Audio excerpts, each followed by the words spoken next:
Subscribe to our YouTube channel and press the bell icon to get the latest updates. Since you are all such smart viewers and listeners and readers, that I know for sure that by this time you've had enough of Bihar. All of you are now experts on Bihar politics by now. So let me not talk about Bihar politics or intricacies of what happened, because I know that you've been reading it all day, you've been hearing it all day, you've been watching it all day, and all of you can probably give me more panditry on Bihar than I could. So let me not assail your intelligence by talking more about Bihar politics. Let me just look at this Bihar election result and also refer to a couple of the by-elections that happen here and there, because those are straws in the wind, to draw some larger, broader lessons and messages for national politics from this, and keep it brief and keep it to the point in about 6 points. So the first point that we draw from the Bihar election, the first point is that Narendra Modi personally as a leader continues to be unassailable. So when he goes out seeking votes in his name, he gets them. Now this unassailability, you must speak the truth in political analysis. Some people like it, some people don't like it. That doesn't matter. This unassailability has been tested to a very high level in Bihar this time, because this has come in a state which has had the largest number of migrant laborers who went walking back 1,000 kilometers plus, and who we would have thought, a lot of people had thought, will now be so angry that they will vote against the BJP. They haven't. And let me also tell you, to vindicate ourselves, check out the story by Shankar Arnimesh on the print.in, and I will share it with you again in today's description. He had said that he was speaking with these laborers who had come back, and they were saying they suffered because of the migration and because of the uncertainty and because of the job losses, but they were still going to vote for Narendra Modi. So that is the one test. The other test was national security. And once again, this is something we have said in the past, that on issues of national security in particular, it's a big mistake on part of the opposition, especially the Congress, to attack Narendra Modi, because under no circumstances are people willing to accept that he's either weak on national security or that he's compromising India's interests on national security. So what's happened in China, what's happened with China in Ladakh, etc., it was talked about a great deal but did not cut any ice. And at one level, this is a sense that many journalists, experienced journalists coming back from Bihar, have told me that people said, look, he may have his fallibilities, he is human, but he's only one person. But the nation is bigger than him, and he is doing the best he can for the nation, and probably doing better than anybody else would have at this point of time. Now, if you are Narendra Modi's rival or critic, you will not like it, but whether you like it or not doesn't matter. That's the reality. And if you had any doubt, that reality has again been highlighted by this Bihar result. So that doubt should go away, because even if you want to fight Narendra Modi, you first have to understand his strengths. So that is the first big lesson. The second big lesson is that everything that looks a certain way on television, in the media, on social media, doesn't work out like that in real life politics. And there is no better example of that than the migrant crisis. Because when people saw these lakhs of people, in fact millions of people walking back, a lot of people presumed that these people must be so angry. Look at their feet, they are blistered. So straightforward logic like that, voters do not think in straight lines always as we imagine that they would, because this is India. We are a strange country. The poorest in India are very patriotic and very nationalistic. So the poorest in India also define their own interest in terms of the larger national interest, or what they see as the larger national interest. So even then, some of our reporters had found this echo. Modi ji ne jo kiya, he took a risk because jobs will be lost, we will be angry, but he did it to save lives. So those are issues that you need to understand. And when people put a higher emotion, ahead of their personal interest. Personal interest, individual interest is a very strong emotion. But when you start imagining a higher emotion, then an intermediate emotion like your personal interest becomes like an intermediate emotion. That is the next lesson of this verdict, because this migrant crisis was tested politically and electorally in Bihar as it could not be tested in any other state of India. Next point, we've been saying for some time, and I wrote a national interest on this, and I will share that link again with you. You always have some satisfaction to say, see, I've been proven right. Sometimes you are right, sometimes you are wrong. So I've been saying for some time that BJP no longer needs the NDA. Increasingly, this Modi cabinet in Delhi has only one NDA minister, that is from another party, and that is Ramdas Athawale, who has a really nondescript portfolio of social justice. JDU was the one partner left that BJP still needed, and that was in a way senior to the BJP in the state because they would contest more seats. Even in Lok Sabha, they were given an equal status. That has changed dramatically in Bihar. Bihar has seen BJP increase its numbers and JDU diminish greatly. So what's happened is that the push that Tejasvi Yadav made has cut into JDU seats, essentially because LJP has also cut into JDU's numbers. Now, why is the LJP there? That is Ramvilas Paswan's party run by his son now. Why is it there? And that party made a clear statement that they will not contest against BJP, and they did not contest against BJP. They only contested in seats where JDU was contesting to damage the JDU. What's happened is that LJP itself has burnt itself out. It may get 1 seat, 2 seats, 3 seats, no more. So it's become nothing. But if you add up the votes it has taken in constituencies which JDU has lost, then you will find that it looks like it has made the JDU lose a lot of seats. So conspiracy theories, you cannot prove conspiracy theories. Whether Chirag Paswan was doing it at the behest of BJP or not, we don't know. It depends on which theories you believe in. But the fact is that he only attacked JDU. He never attacked BJP. In fact, he said, मैं हनुमान हूँ, हनुमान जी की तरह से अपना सीना खोल के दिखा दूंगा तो उसमें मोदी जी की तस्वीर नजर आएगी, जैसे भगवान राम की तरह से. And he also said that he continues to be a member of the NDA alliance. Now, could somebody be so devious in the BJP that they deliberately put him up to undermine Nitish Kumar or not? That is a matter of conjecture. So I am not going there. But the fact is that this election has seen BJP now eat into what was JDU's territory, and a state that BJP never dominated by itself in the state politics is now dominating. So Nitish may still be the chief minister, but he'll be the junior partner, and he will always be conscious of the fact that it is the junior partner.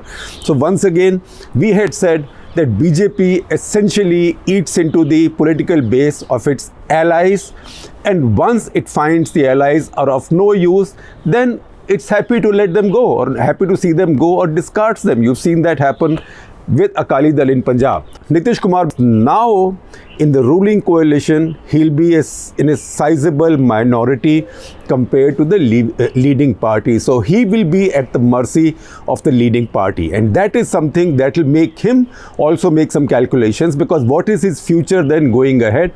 Or maybe he doesn't care about future anymore, because he said in this election that this is his last election. But what about people in his party? They are going to be thinking, and they are going to be asking him questions, and he has to give them some answers. Are they now going to let the BJP take over all their turf? Because besides him, there is nobody who can even retain as much as JDU has retained now, because he has personal stature and he has brand value. BJP needed his name as chief minister. Otherwise, BJP would not have been able to get there. Now, there is no contradiction in what I am saying. You might ask me that you are saying that Narendra Modi got the votes for himself, but he needs Nitish. He needs Nitish because one, he doesn't have a BJP leader in the state, and second, it is out of character with him to empower a BJP leader in any state and to seek votes in his name. We'll see what happens in Uttar Pradesh in a couple of years from now, but that is out of character with him. And also he knows that Nitish has brand value, and Nitish has been with every party in the past 3 years because they all need him to put him in front. He's the engine that drives his train, but this engine is completely secular in terms of who it's going to be coupling with. It can couple with Congress, with RJD, with BJP, anybody, because they know their power. But with that, Nitish now has decreased leverage, BJP has increased leverage. So as BJP has eaten into its other allies' territory and vote banks, it has now done so in Bihar as well. That's a very important change in national politics. Now, next point to be looked at. Next point is that Tejashwi Yadav has now risen as a formidable leader, not just at the state level, but also at the national level, to the extent that in the course of time, a new opposition will come up in India. The balance of power in the opposition will change. The equations will change. So his father's been in jail for a long time. Nitish Kumar is with the BJP. So in Bihar now, and Bihar is among the largest states in India, his rise in Bihar means that one more opposition leader, I have to be very careful, opposition leader has risen at the national level. He has now at very young age proved himself, just as some of the others have done before that. Some have succeeded like Kejriwal did, some succeeded and faded away like Praful Mahanta, the Assam, but others have built political careers on that. So this is the post-emergency, post-Mandal Yadav leader, OBC leader who's risen in the Hindi heartland. And to some extent his rise, although he hasn't won and Bihar is less than half the size of UP politically, but to some extent you can compare this to the rise of Akhilesh Yadav some time back, with one essential difference. Akhilesh Yadav was still in the shadow of his father. His party and his family, even his family, did not fully accept him. Tejashwi has no such issue. Tejashwi has gone out all on his own, so he needs to be watching very carefully. He is one of these caricatures, the caricature of who we will see often enough as we discuss national politics going ahead. That's a big change. And in Bihar itself, now if JDU continues to decline, which looks like a strong possibility now, which is also the BJP's intention, and we know that Nitish may do something about it, but we don't know what. But in case the JDU continues to decline, then where does JDU's vote go? Which also includes a lot of the EBC or extremely backward castes votes. Now that vote is up for grabs in Bihar. Obviously BJP will try and get that, because that is the vote that is loyal to Nitish, besides his Kurmi Koheri vote, which is marginal. But also Tejashwi Yadav will be going out seeking that vote. The alliance he has done with Marxist-Leninists in that is CPI-ML Liberation in Bihar has been a very astute act. So let us see whether he's able to grab some of that vote as well. That's why he's the man to watch in heartland politics now going ahead. He's another man to watch in the heartland politics going ahead. Next point, and this is a tough point on the Congress party. Congress party has once again proven, if evidence was needed, evidence again comes up in Bihar, that it's a poor alliance partner. It's a dead weight around the other partner, the regional party. It over negotiates. It gets too much in the negotiations for itself, and it takes the partner down. It is not able to deliver on its promise. It is still like a brand that lives on reputation. When customers have lost interest in it, and some people hang on to it, but it still goes to the market to say, see, I am such a big brand. Sign up with me. Customers will love me and customers will love you, and some of their love will rub off on you. On the other hand, Congress's partnership has now become a liability in more ways than one. One, it becomes too visible, so antipathy for the Congress rubs off on the regional partner. And second, it takes too many seats. Now in Bihar, for example, look at the number of seats the Congress party got in this alliance. The Congress party got 70 seats, 7-0. It will struggle to finish with 20 or thereabouts. It's a very poor striking rate, much poorer than the last time. Now, RJD also may have got less than was expected, but the fact is, if the Congress party had actually taken 30 seats, RJD was offering it 40 seats, at which Congress party more or less brought it to a breaking point.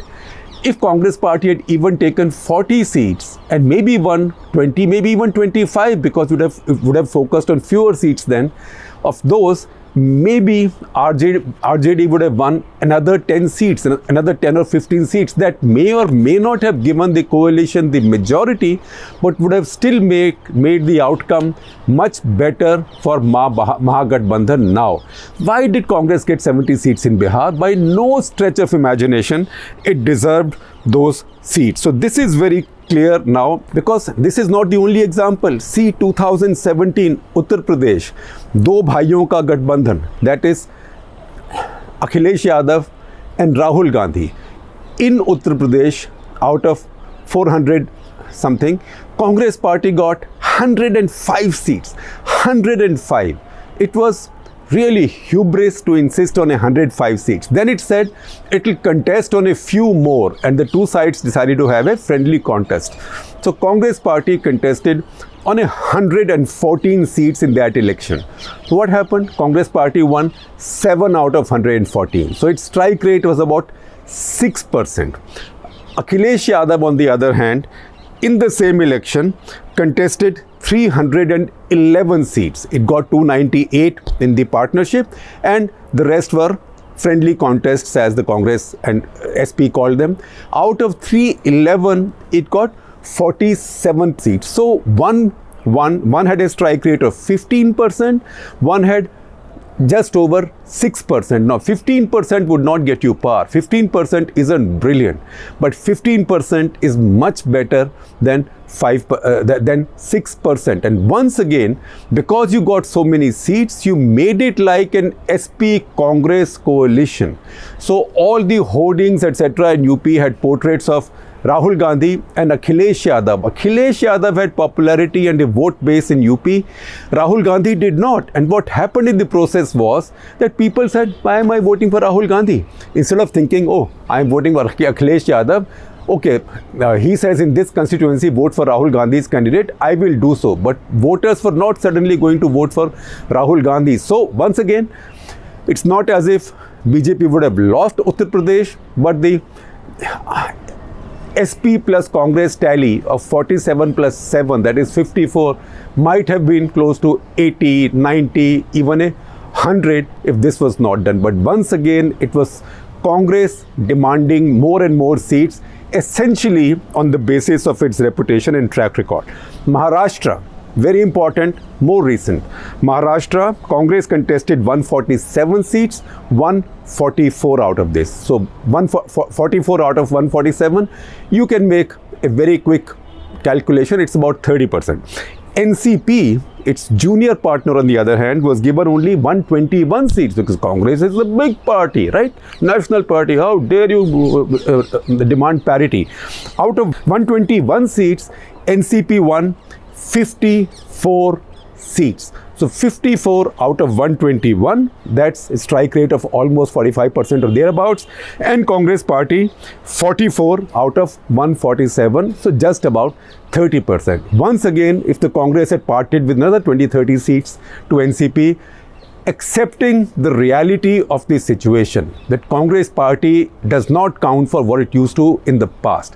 It cannot claim a larger share of the marketplace only on its reputation and past and the track record, because voters of today don't vote for that. If that happened, that realism came in, and Congress party acquired a little more humility, it would improve the prospects for itself and most certainly for its allies as well. In fact, it is after the elections, it was the initiative of the NCP, while Congress was reluctant, that this three-way partnership in Maharashtra came in, putting Shiv Sena in front, but denying BJP the control of the second largest state in the country. That is politics.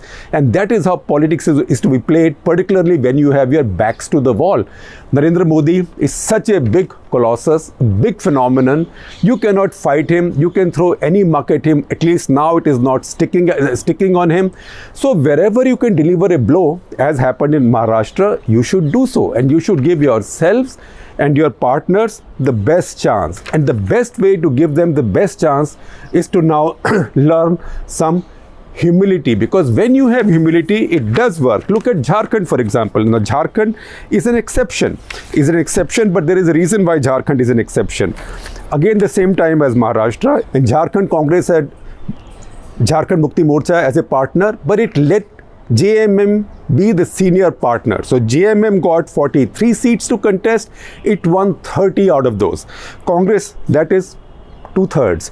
Congress got 31 seats to contest, still less than JMM, but still 31, won 16. So 50%.